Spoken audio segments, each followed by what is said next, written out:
Imagine um pedaço de terra isolado no meio do Atlântico, onde o mar se estende até o infinito e o horizonte é uma promessa silenciosa de algo que nunca chega.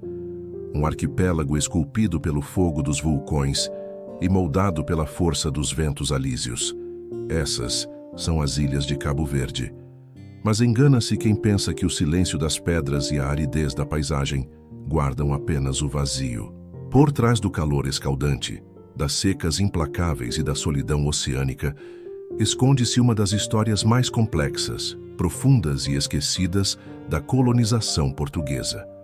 Um laboratório de dominação, miscigenação forçada, resistência silenciosa e renascimentos improváveis. Cabo Verde não foi apenas um entreposto de escravos, foi uma experiência colonial total. Um lugar onde o projeto europeu pôde se impor desde o início, sem resistência indígena direta, moldando o território como bem entendeu. Mas a ausência de povos originários não significou a ausência de humanidade. Muito pelo contrário.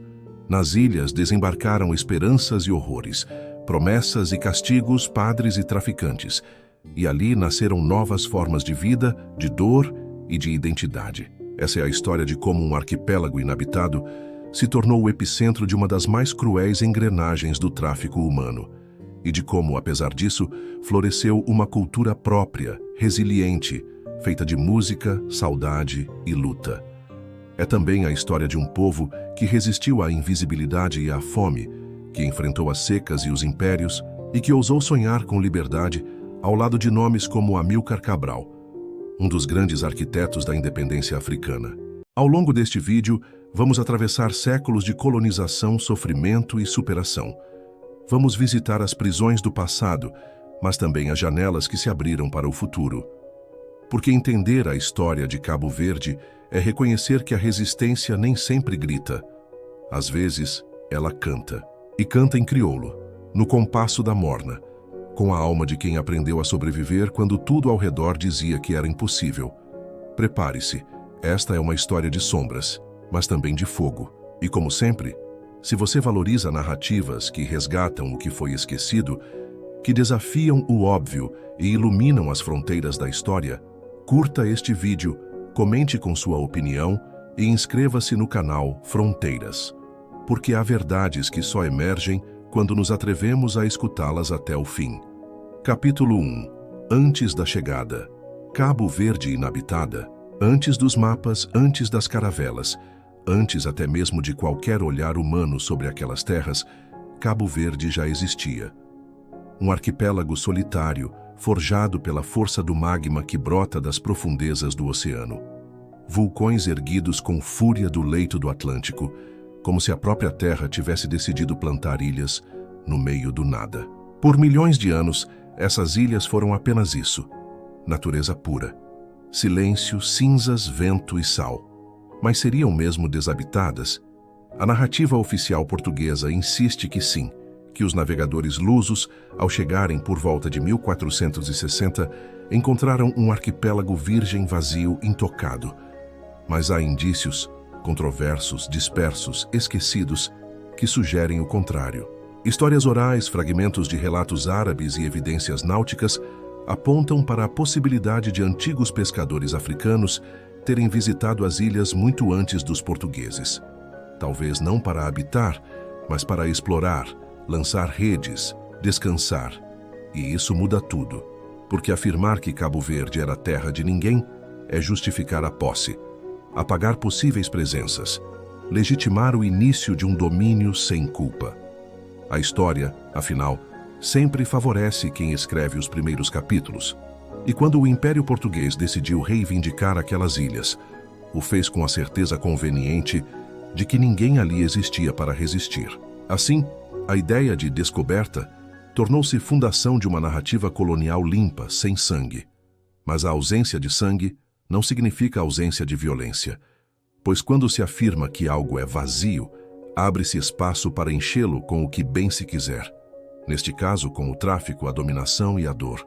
Cabo Verde, portanto, não começou com os portugueses, começou com a terra, e talvez, quem sabe, com os passos esquecidos de africanos silenciosos que ousaram cruzar o oceano antes das cruzes, das bandeiras e dos tratados. Capítulo 2. Descoberta ou invasão. A chegada dos portugueses. Em meados do século XV, o oceano era o novo território do Império. Portugal, embriagado pela febre da expansão, avançava pelas costas africanas como quem escreve um novo evangelho, só que à força. Foi nesse contexto que surgem as ilhas de Cabo Verde.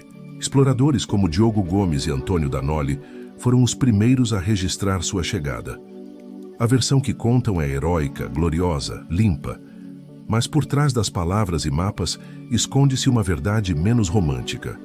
A chegada dos portugueses não foi uma visita, foi uma apropriação. As ilhas foram imediatamente anexadas ao Império, vistas como oportunidades para colonização e lucro. Plantaram-se as primeiras vilas, ergueram-se capelas, estabeleceram-se rotas. Mas nada disso teria sido possível sem a mão de obra que viria logo em seguida. Africanos escravizados, arrancados de suas terras no continente, transportados à força para um arquipélago que agora se tornava um laboratório colonial. Cabo Verde era perfeita, isolada, estratégica, sem populações originárias para resistir. Tornou-se o elo central entre África, Europa e América. Um entreposto de escravos, um depósito de seres humanos tratados como mercadoria. A cidade de Ribeira Grande, na ilha de Santiago, foi o primeiro centro urbano europeu em África e logo se converteu num dos maiores mercados de escravizados do Atlântico. Assim nascia a colônia, não com flores, mas com grilhões. Não com pactos, mas com violência estrutural.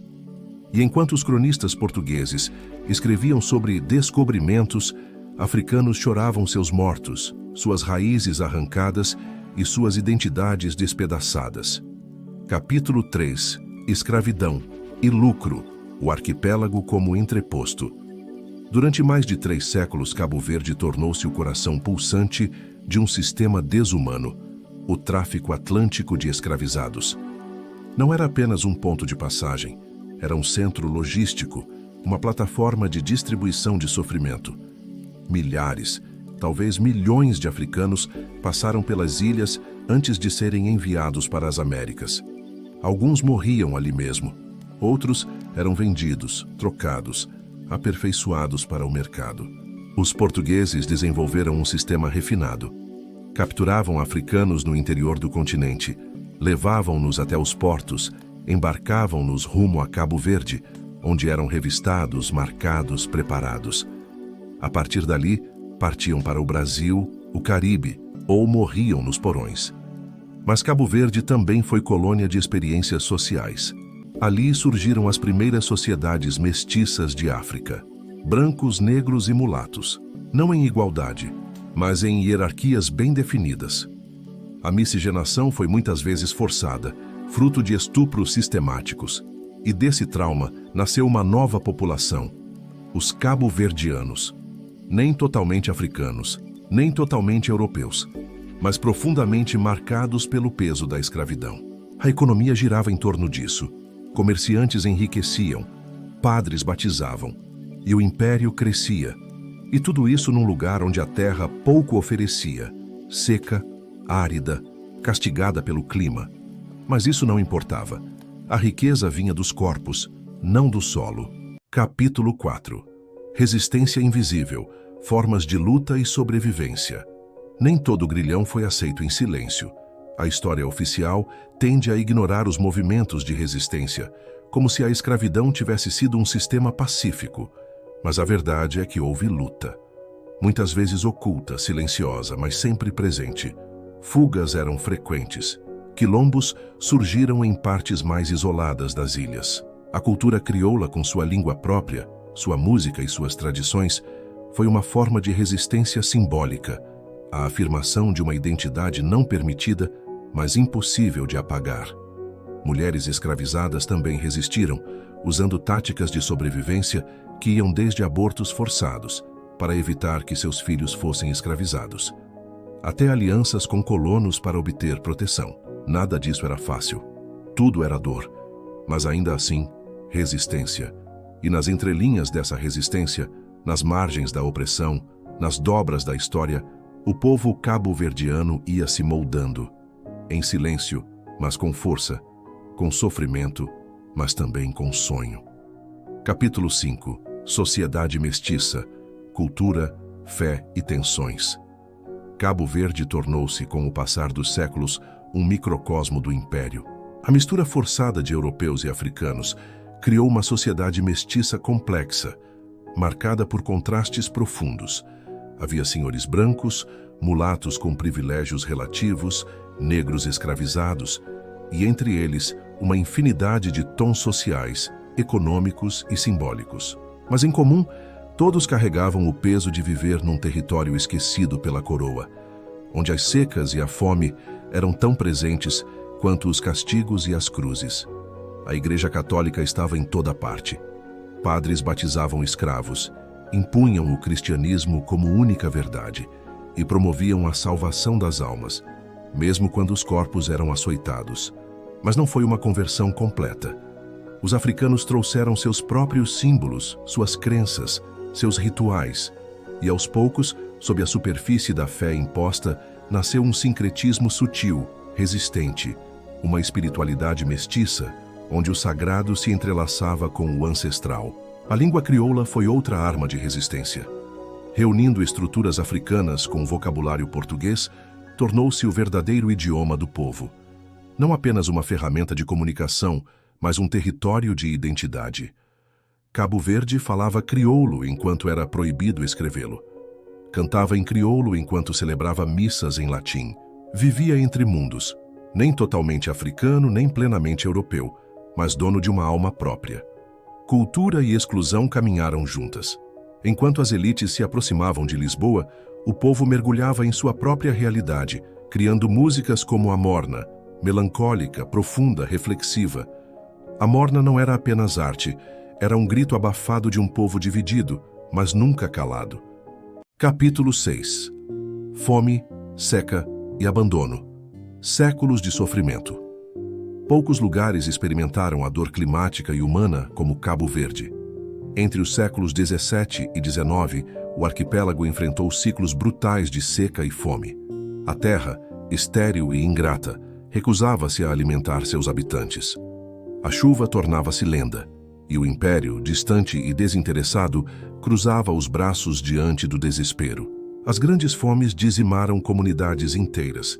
Crianças morreram de inanição. Velhos sucumbiram ao abandono. Famílias se desfizeram em busca de um pedaço de pão. Os mais pobres, quase sempre os negros, foram os mais atingidos. Para muitos, a única saída era o exílio. Começava aí um padrão que se repetiria por séculos, o da imigração como única esperança. E mesmo diante da morte em massa, a máquina colonial continuava. Continuava o tráfico, continuava a cobrança de impostos, continuava a exploração. A terra podia morrer, mas o império não admitia pausa. Não se tratava apenas de seca, tratava-se de negligência deliberada. Cabo Verde era uma engrenagem do sistema, e quando já não servia como fonte de lucro direto, era descartada, relegada ao esquecimento. Mas mesmo assim, o povo resistia. Continuava a falar, a cantar, a amar, a sonhar. Um povo que aprendeu a sobreviver da ausência, a criar sentido onde só havia desolação. Capítulo 7. O despertar nacionalista. Ideias que cruzam o Atlântico. Com o passar dos séculos, algo começou a mudar. Um novo século trouxe novas ideias. A independência do Brasil, as revoluções europeias, o fim da escravidão em algumas partes do mundo. Tudo isso ressoava nas mentes mais inquietas das ilhas. Jovens cabo-verdianos, especialmente os que conseguiam estudar em Portugal, começaram a questionar o sistema. Era o início do pensamento nacionalista. Um sentimento difuso, mas crescente, de que as ilhas não eram apenas colônias, eram nações em potencial. Ideias de autodeterminação, igualdade e justiça começaram a circular em jornais, panfletos, conversas secretas. A literatura e a poesia tornaram-se trincheiras. E nas entrelinhas da arte, nas melodias da morna, começava a se desenhar um novo futuro. A repressão portuguesa, claro, não permitia espaço para dissidências, mas a semente estava lançada, e em meio a esse terreno árido e hostil, começava a germinar uma ideia perigosa, a de que Cabo Verde poderia ser dona de si. Capítulo 8. Amílcar Cabral e a união com a Guiné-Bissau. Nenhuma figura foi tão decisiva na história moderna de Cabo Verde quanto Amílcar Cabral. Filho de pai cabo-verdiano e mãe guineense, Cabral simbolizava a união de dois mundos, dois povos, dois projetos. Engenheiro agrônomo, poeta, pensador, revolucionário. Cabral entendeu que a luta pela independência não podia ser apenas armada, precisava ser também intelectual, cultural, filosófica. Fundou o PAIGC, Partido Africano para a Independência da Guiné e Cabo Verde, e passou a articular a libertação conjunta dos dois territórios. Mas o que movia Cabral não era apenas a separação de Portugal, era a construção de uma nova identidade africana, digna, soberana, capaz de reescrever a história a partir da própria voz. Cabral formou quadros, treinou guerrilheiros, negociou com países estrangeiros e, principalmente, organizou as massas. Com ele, a luta deixou de ser uma ideia distante para se tornar uma realidade concreta. Mas em 1973, um ano antes da independência, Cabral foi assassinado em Conakry. A perda foi imensa, mas seu legado sobreviveu. Não como mártir de um passado, mas como arquiteto de um futuro possível. Capítulo 9. Guerra, traição e independência. A luta pela independência foi longa, difícil e marcada por traições. A Guiné-Bissau pegou em armas. Cabo Verde, por sua geografia, não teve guerrilha direta, mas a luta estava no campo diplomático, político, ideológico. Portugal, enfraquecido por guerras coloniais em várias frentes e pressionado por revoltas internas, começou a ruir. Em 1974, a Revolução dos Cravos pôs fim à ditadura em Lisboa. E com ela, a descolonização se tornou inevitável. Cabo Verde, então, proclamou sua independência em 5 de julho de 1975, sem tiros, mas com cicatrizes profundas. O sonho de união com a Guiné-Bissau durou pouco. Após um golpe militar na Guiné, as relações se romperam, e assim, Cabo Verde tornou-se definitivamente um estado soberano, mas ser livre não significava estar pronto. O país começava do zero, com pouquíssimos recursos, infraestrutura precária e um povo ainda marcado pela fome e pelo exílio. Capítulo 10. Depois da liberdade. Desafios e identidade. A independência foi só o começo. Nas décadas seguintes, Cabo Verde enfrentou os dilemas de todas as nações pós-coloniais. Como governar, como crescer, como afirmar sua identidade num mundo ainda marcado por desigualdades globais. A imigração seguiu como válvula de escape. Milhares deixaram as ilhas rumo à Europa, América, África. Mas, curiosamente, isso criou uma diáspora que passou a enviar remessas, ideias, cultura, uma espécie de nação fora da nação. A democracia foi construída aos poucos. Houve avanços, retrocessos, crises, mas também houve conquistas. Cabo Verde tornou-se um exemplo de estabilidade política na África Ocidental. A cultura ganhou força. A música cabo-verdiana encantou o mundo com nomes como Cesária Évora. A literatura floresceu. A identidade crioula deixou de ser vergonha para tornar-se orgulho. Cabo Verde é hoje um país pequeno, mas gigante em sua história. Um símbolo de resiliência. Um lugar onde a dor se transformou em arte, onde a opressão gerou consciência. E onde a saudade, esse sentimento tão português, foi reconfigurada à moda crioula, como um elo entre o que foi, o que é e o que ainda pode vir a ser. Cabo Verde não é apenas um ponto no mapa, é uma memória viva, um arquipélago que carrega no corpo e na alma todas as marcas do colonialismo, mas que soube transformar essas marcas em identidade. Um povo que aprendeu a sobreviver do que não tinha, a amar o que restava, a sonhar com o que ainda viria. E se há algo que a história de Cabo Verde nos ensina, é que mesmo os lugares mais esquecidos podem se tornar faróis de resistência, arte e humanidade. E que não há mar largo o bastante para silenciar a voz de um povo que decidiu existir por conta própria. Se você gostou dessa jornada por entre as sombras e luzes da história cabo-verdiana, curta este vídeo, compartilhe com quem valoriza narrativas profundas e comente: o que mais te marcou na história de Cabo Verde? E claro, se gosta de história, inscreva-se no canal, porque ainda há muitas fronteiras a serem atravessadas.